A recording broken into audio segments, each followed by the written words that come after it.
On ne se tait pas, on ne se vend pas, on informe. Pas de pub, pas de subvention, pas d'actionnaires, mais 1 million d'abonnés sur YouTube, le double, 2 millions sur les réseaux sociaux et 250 millions de vues en quelques années. Et puis vous les donateurs, vous tous, et une équipe soudée qui enquête, qui documente, qui raconte ce que personne d'autre ne raconte et qui a acquis en 12 ans le sérieux et la crédibilité pour se démarquer du lot commun. Cette liberté a un prix. Pour continuer à produire des enquêtes, des documentaires, des émissions longues pour tenir tête à ces géants, pour sortir financièrement du rouge et bétonner le budget 2026, TV Liberté a besoin de vous. Chaque don, chaque soutien est une arme contre la censure et les dictates, une pierre à l'édifice de la vérité, celle qui rend libre et du véritable pluralisme. Avec votre soutien, délivré du contrôle des banques, mais aussi de l'État, des oligarques, des annonceurs, nous avançons encore et encore. On ne se tait pas, on ne se vend pas, on résiste.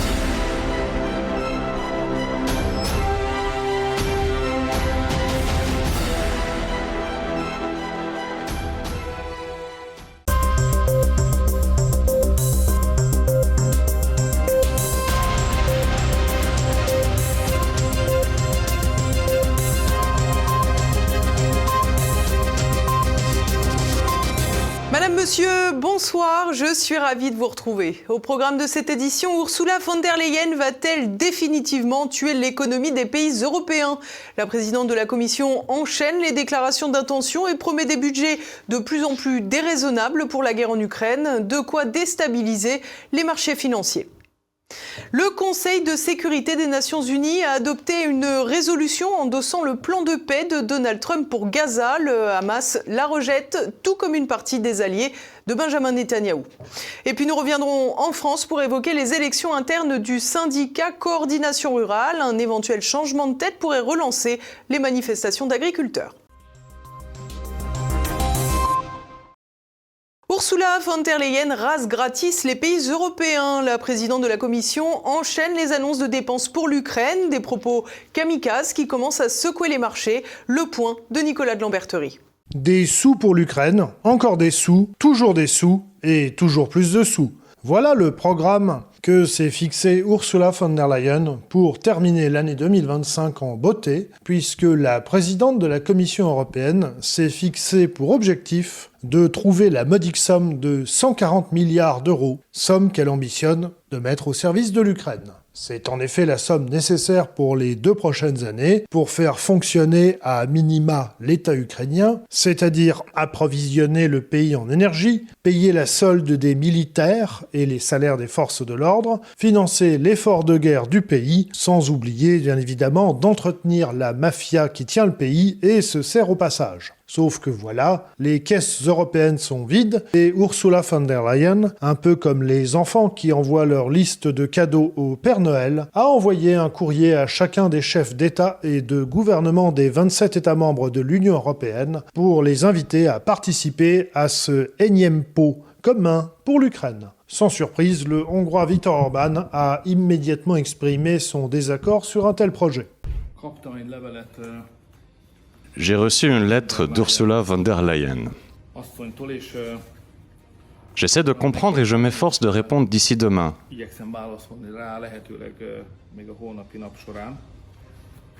Ce n'est pas si évident à comprendre. La présidente écrit « L'ampleur du déficit de financement de l'Ukraine est significative ». Et dans cette lettre, elle nous demande de l'argent, à nous, les États membres. J'essaie de freiner mes premiers réflexes, et donc de répondre poliment à cette lettre. Car c'est une chose surprenante, alors qu'on apprend qu'en Ukraine, une bande mafieuse et guerrière détourne l'argent européen, Dieu sait où. Au lieu d'entreprendre des investigations et de suspendre les versements d'argent, on nous demande d'envoyer davantage d'argent. C'est comme si on voulait sauver un alcoolique en lui envoyant une caisse de vodka. Ce sont les réflexions qu'il me faut maintenant poliment annoncer à la présidente d'ici demain. Mais tout comme il y a 1 an, lorsque l'Ukraine a contracté un prêt de 50 milliards d'euros en menaçant la Hongrie d'attaques spéculatives contre sa monnaie en cas de veto, le blocage hongrois ne devrait pas durer éternellement. D'autant que, selon Modeste Schwartz, cette crise n'est qu'un prétexte pour avancer un pion de plus dans la direction d'un État européen, c'est-à-dire un État qui lève du crédit aujourd'hui et prélèvera peut-être de l'impôt demain. À terme, les grands perdants de l'opération, ça devrait être les partisans de l'Europe des nations, donc par exemple ce pourquoi plaide Orban. Alors, est-ce qu'il le fait sincèrement ou pas ? Enfin, s'il le fait sincèrement, c'est pas très réaliste, étant donné que, à terme, l'Europe des nations, ça sera impossible, étant donné que le choix, ça sera payer ou sortir, étant donné qu'il y aura eu un endettement commun qui aura été créé avec le prétexte de toutes ces très graves crises mondiales, le virus qui tue, le péril russe. Et donc là, on est dans le péril russe. En plus, ça a l'air de devoir finir. C'est ce que semblaient suggérer les chiffres du nouveau budget russe. Donc, il faut essayer encore de presser ce citron-là le plus possible tant que c'est possible. Et donc, évidemment, on commence par un tour de table. Parce que c'est comme avec les enfants, on va d'abord leur montrer l'épouvantail. Alors, est-ce que vous voulez cracher au bassinet, là, maintenant, tout de suite, allonger le cash ? Non, évidemment. Une partie de ces États, l'Italie, la France bientôt, je pense, sont en faillite technique. Bon, donc, est-ce que Bruxelles s'attend vraiment à ce qu'ils allongent du cash ? Je pense pas. Mais ça permettra, après ce tour de table, de dire « Ah, vous savez quoi, finalement, on a peut-être quand même une bonne solution qui est un endettement collectif en tant qu'Union européenne à long terme. » Et ça, pour le politicard moyen, c'est pain béni, puisque ça veut dire que ça devrait être payé par l'administration suivante. Mais le plus déroutant dans ce énième plan de financement européen de l'Ukraine, c'est que cette fois-ci, la Commission européenne reconnaît elle-même que ce nouveau prêt présente des risques sur les marchés financiers.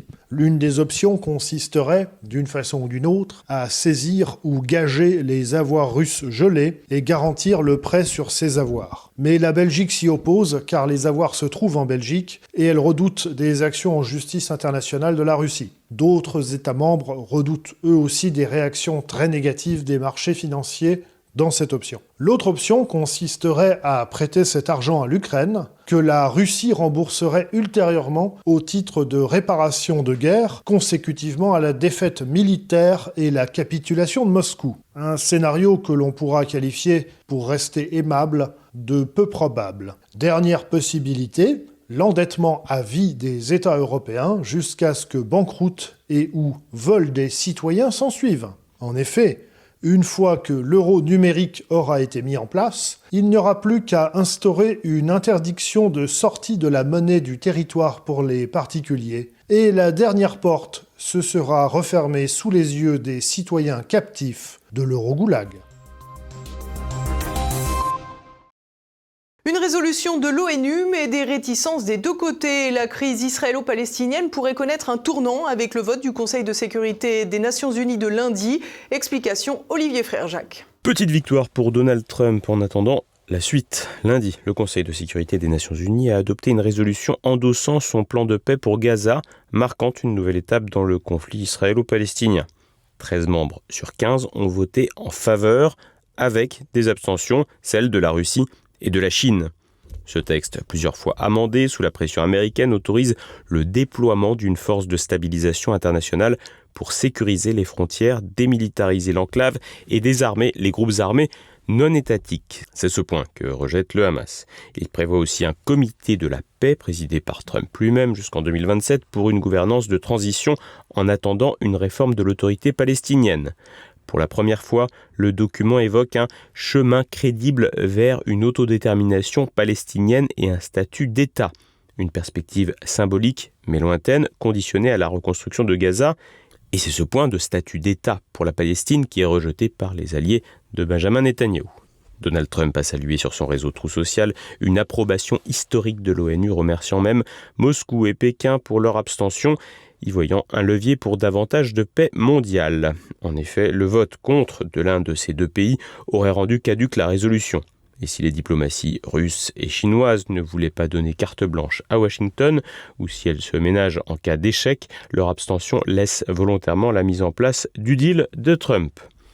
L'autorité palestinienne a accueilli le vote avec enthousiasme et son ministère des Affaires étrangères a salué la résolution et appelé à son application immédiate, insistant sur l'urgence humanitaire. La France, qui a voté pour, s'est félicitée d'éléments clés comme l'accès humanitaire massif et la solution à 2 États. Israël, via le bureau de Benjamin Netanyahou, a tempéré son approbation en soulignant la démilitarisation complète de Gaza et le retour des corps des 3 otages encore détenus par le Hamas. Le Qatar, l'Égypte, les Émirats arabes unis, l'Arabie saoudite, l'Indonésie, le Pakistan, la Jordanie et la Turquie ont tous signé une déclaration commune de soutien saluant un cadre pour consolider le cessez-le-feu du 10 octobre. Le Hamas a lui dénoncé un mécanisme de tutelle internationale imposé pour servir les objectifs d'Israël, rejetant le désarmement forcé et l'absence de garantie sur les droits palestiniens. Côté gouvernement Netanyahou, le ministre Itamar Ben-Gvir menace de faire imploser la coalition au pouvoir, rappelant son opposition à un État palestinien sur quelque territoire que ce soit. Un agacement de l'aile droite du gouvernement Netanyahou qui met le Premier ministre dans une situation délicate. En effet, une nouvelle fois, celui-ci semble composer avec une frange radicale qu'il ne maîtrise pas, même si pour l'heure il est toujours passé entre les gouttes. En Cisjordanie, lundi, une attaque de colons sur le village de Jabba, près de Bethléem, avec des incendies de maisons et de véhicules, a illustré les divergences dans son propre camp. Le chef du gouvernement a même condamné, je cite, les émeutes d'une poignée d'extrémistes qui seraient selon lui non représentatifs des colons en Judée-Samarie. Il y aurait donc ici les bons et les mauvais colons. Benjamin Netanyahou a même promis une réunion ministérielle sur le sujet alors que l'opposition, via Yair Golan, évoque un terrorisme juif hors de contrôle. La marche vers un État palestinien semble ainsi encore semée d'embûches car même si Netanyahou venait à tomber, rien n'indique qu'une nouvelle équipe gouvernementale sera plus ouverte à la création et la reconnaissance d'un État palestinien. Un scandale révélé par RFI montre bien que le chemin est long avant un apaisement. Ainsi, depuis le cessez-le-feu, plus de 320 Palestiniens ont fui l'enclave de Gaza via des vols organisés par l'ONG Al-Majd Europe, contre des paiements de 1 400 à 3 000 $ par personne en crypto-monnaie. Ces départs suspects sans tampon israélien sur les passeports atterrissent en Afrique du Sud. L'ONG, au site truffé d'images d'intelligence artificielle et d'identités fictives, est soupçonnée de liens avec le Bureau israélien de l'immigration volontaire, sous tutelle du ministère de la Défense. En dehors des contingences diplomatiques et du blocage du Hamas et d'une partie du gouvernement israélien, le passif entre les 2 entités, qui a largement empiré au cours des 2 années passées, semble être le principal frein à une mise en œuvre rapide des éléments de la résolution onusienne. Donald Trump, à l'origine de cette résolution, aura fort à faire pour que soit mis en œuvre son propre plan de paix. Les agriculteurs de la coordination rurale aux urnes, alors que la direction du 2e syndicat paysan est fortement critiquée pour un manque d'action. Un changement de tête pourrait remettre les tracteurs dans les rues. Le point de Renaud de Bourleuf. Les bonnets jaunes vont élire leur tête. Ce mardi, le syndicat agricole Coordination Rurale a ouvert son congrès à Auch dans le Gers afin de désigner son président. Rappelons que c'est en 1991 qu'une quarantaine d'agriculteurs a fondé à Auch une coordination transsyndicale et apolitique. Aujourd'hui, fort de 15 000 adhérents, la coordination rurale s'est imposée dans le paysage, comme l'ont montré les élections syndicales de janvier 2025. Avec 29,8% des suffrages, l'organisation conserve la présidence des chambres d'agriculture de la Vienne, de la Haute-Vienne et du Lot-et-Garonne. Elle en remporte 11 autres, parmi lesquelles la Dordogne, les Ardennes, mais aussi son berceau historique, le Gers. La percée a été importante, en particulier dans le sud-ouest et le centre de la France. La FNSEA, présidée par Arnaud Rousseau, promoteur d'une agriculture intensive, grand gagnant de la PAC et réputé proche du gouvernement, reste largement majoritaire sur l'ensemble du territoire français, mais en recul. Ce qui ne les a pas empêchés de garder des présidences de chambres d'agriculture où ils étaient minoritaires. Ainsi, en obtenant les suffrages des collèges de salariés et du collège comprenant des représentants de la banque et des assurances Groupama ou Mutualité sociale agricole, la FNSEA a pu garder la présidence de la Gironde, de la Charente-Maritime et de la Lozère, alors que la coordination rurale était majoritaire aux élections de février. La percée de la coordination rurale s'explique notamment par sa visibilité lors des manifestations déclenchées début 2024. Les paysans mettaient sur la table leurs problèmes, trésorerie, complexité administrative, concurrence déloyale d'autres pays, normes européennes déconnectées des réalités du terrain. La présidente de coordination rurale, Véronique Le Floch, s'était alors exprimée au micro de TV Liberté. Et nous, les agriculteurs, on est les bons esclaves. Et On est la catégorie de personnes qui est bien serviable et qui travaillent beaucoup et pour peu, donc c'est franchement très intéressant pour certains, quoi. La signature à la fin de l'année 2024 de l'accord de libre-échange entre l'Union européenne et le Mercosur, dangereux notamment pour les éleveurs, a été une nouvelle occasion de manifester et surtout de se distinguer de la FNSEA jugée trop proche du pouvoir. Au début de l'année, après le succès électoral, de nombreux adhérents coordination rurale disaient célébrer la fin de la cogestion entre la FNSEA et l'État. Problème, après plusieurs mois, ce reproche d'une cogestion est désormais adressé à Véronique Le Floch. La présidente de la coordination rurale aurait trop apaisé ses relations avec le ministère de l'Agriculture. De plus, elle a déclaré en septembre dernier que les manifestations n'apportent pas de résultats concrets et qu'elle veut donner aux syndicats un nouveau cap, faire des propositions, de quoi déclencher une vive contestation interne. Alors qu'elle joue sa réélection, elle doit affronter la candidature de Bertrand Vantaux, éleveur de vaches limousines et président de la Chambre d'agriculture de Haute-Vienne depuis 2019. Il a la réputation d'un homme de terrain. Ses soutiens, nombreux dans le sud-ouest, berceau de la coordination rurale, louent son sens de l'action et sa capacité à dialoguer avec les politiques. Pour Bertrand Vantaux, le mot d'ordre est clair, refuser, je cite, une FNSEA bis. Les résultats du scrutin seront connus demain mercredi. Le deuxième syndicat agricole pourrait prendre de nouvelles couleurs et ramener les tracteurs dans les rues, alors que l'inquiétude est de plus en plus grande autour de l'accord Mercosur. Et on poursuit à présent avec l'actualité en bref en France. Un marathon d'amendements pour masquer les impasses. À l'Assemblée nationale, les députés ont passé une nouvelle journée d'examen du projet de loi de finances avec plus de 1000 amendements encore sur la table. Un flot de propositions qui prolonge une discussion censée régler les comptes de l'État ad nauseam et jusqu'au blocage. En effet, le Palais Bourbon a jusqu'à dimanche minuit pour discuter du projet de loi de finances avant son envoi au Sénat. Un délai qui devrait donc permettre à la Macronie d'envoyer sa copie initiale à la Chambre haute, faute d'accord des députés sur un texte. Le Premier ministre Lecornu a d'ailleurs déclaré lundi devant les entrepreneurs du sommet Choose France qu'une bonne partie des taxes actuellement votées ne serait jamais mise en place car inconstitutionnelle. Une belle supercherie est donc en cours. Le match d'Ati-Chikirou pour la mairie de Paris promet de détonner. Alors que la maire du 7e arrondissement et actuelle ministre de la Culture est déjà coutumière des saillies hautes, en couleur, la candidate de la France Insoumise récemment investie, la députée Sophia Chikirou, n'est pas en reste. Avant son arrivée au Palais Bourbon, la proche de Jean-Luc Mélenchon avait lancé le Média, une web TV qui a largement pris l'eau. Celle-ci aurait alors qualifié certains de ses collaborateurs, je cite, de tafioles de merde. Des propos jugés homophobes, rapportés encore aujourd'hui par Libération toujours choquée et outrés de la défense de l'insoumis Éric Coquerel qui qualifie les propos de sa collègue de second degré.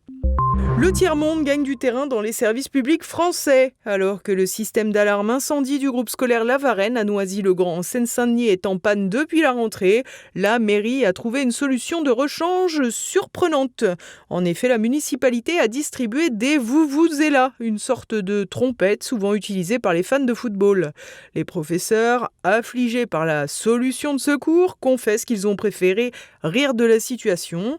Il n'en reste pas moins que sur le plan sécuritaire, il n'est pas certain que les vuvuzelas soient aussi efficaces qu'une alarme en bonne et due forme.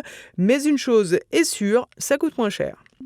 La goutte d'eau polluée qui fait déborder le vase. Ce mardi, l'UFC Que Choisir a lancé une campagne nationale appelée « La goutte de trop », appelant les responsables de la pollution de l'eau du robinet à payer pour la décontamination. En effet, le taux de conformité de l'eau potable a diminué de 10 points en moins de 5 ans, passant de 95% en 2021 à 85% en 2025. Les rivières et nappes phréatiques sont polluées par des pesticides, nitrates, métaux lourds, perturbateurs endocriniens et polluants éternels. Pour rendre l'eau conforme, la dépollution a un coût, expliquant en partie pourquoi les factures des ménages ont augmenté de 16% en 2 ans et demi. L'UFC Que Choisir appelle les consommateurs à envoyer leurs factures d'eau aux décideurs publics. Et on continue avec l'actualité internationale. Dans un climat de tension croissante aux Caraïbes, Trinité et Tobago dément catégoriquement toute implication dans un projet d'attaque américaine contre le Venezuela. Le Premier ministre Kamla Persad Bissessar a déclaré lundi que Washington n'avait jamais requis l'usage de l'archipel pour des opérations hostiles, malgré des exercices militaires conjoints récents présentés comme des actions antidrogue à proximité des côtes vénézuéliennes. Nicolás Maduro dénonce des manœuvres irresponsables et une volonté de changement de régime pour s'approprier des ressources pétrolières vénézuéliennes, tout en se disant prêt à un dialogue bilatéral avec Donald Trump. De son côté, le président élu américain entretient le flou, affirmant son ouverture à des pourparlers avec Maduro sans écarter l'option militaire. Le dirigeant américain a aussi menacé de frappes ciblées sur les cartels mexicains, déclarant sans hésiter qu'il n'aurait aucun problème à les bombarder. L'Équateur garde son indépendance. Les électeurs du pays ont rejeté dimanche par référendum le retour des bases militaires étrangères avec 61% de votes contre. Ils se sont aussi opposés à la rédaction d'une nouvelle constitution, 62% de votes contre. Ce double non empêche l'armée américaine de réoccuper la base de Manta et bloque le projet de Daniel Noboa de durcir la lutte contre la criminalité via une constituante. Dans un pays en proie à une violence record, 39 homicides pour 100 000 habitants, le président allié de Washington espérait un soutien accru des États-Unis contre les narcotrafiquants en échange d'une coopération régionale. Noboa a déclaré respecter la volonté du peuple tout en affirmant que son engagement se renforce. Automne arabe pour Donald Trump. Quelques jours après l'ancien djihadiste et président syrien Ahmed al-Shara, c'est Mohamed Ben Salman qui a été accueilli fastueusement à la Maison-Blanche mardi pour une première visite depuis l'affaire Khashoggi en 2018, du nom d'un opposant saoudien découpé en morceaux, assassiné en Turquie sur ordre, selon la CIA, du prince Ben Salman lui-même. Riyad veut un pacte de défense mutuelle, des F-35 et des transferts technologiques avec du nucléaire civil, de l'intelligence artificielle et des semi-conducteurs dans le cadre du plan de développement du royaume Vision 2030. Donald Trump pousse pour une normalisation avec Israël et attend aussi des investissements massifs.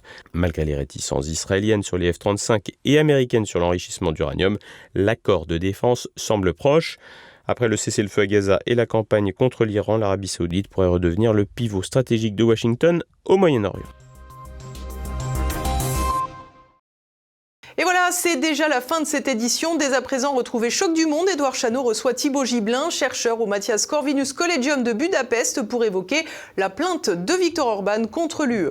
Du point de vue de l'Union européenne, dans son expression un petit peu fédéraliste, la manière d'intégrer l'Ukraine, ça sert simplement à faire payer par les Européens la reconstruction et avec des perspectives qui sont très floues. Ce qui est un peu moins flou, et là on a quelques éléments, c'est la question du budget pluriannuel de l'UE. Vous savez que l'Union européenne a des budgets pluriannuels sur la période de 7 ans, on est sur la période 2021-2027, et on est en train de préparer le budget 2028-2034. Là-dessus, les perspectives sont gravissimes. C'est-à-dire qu'on a une politique agricole commune qui serait diminuée d'environ 30%,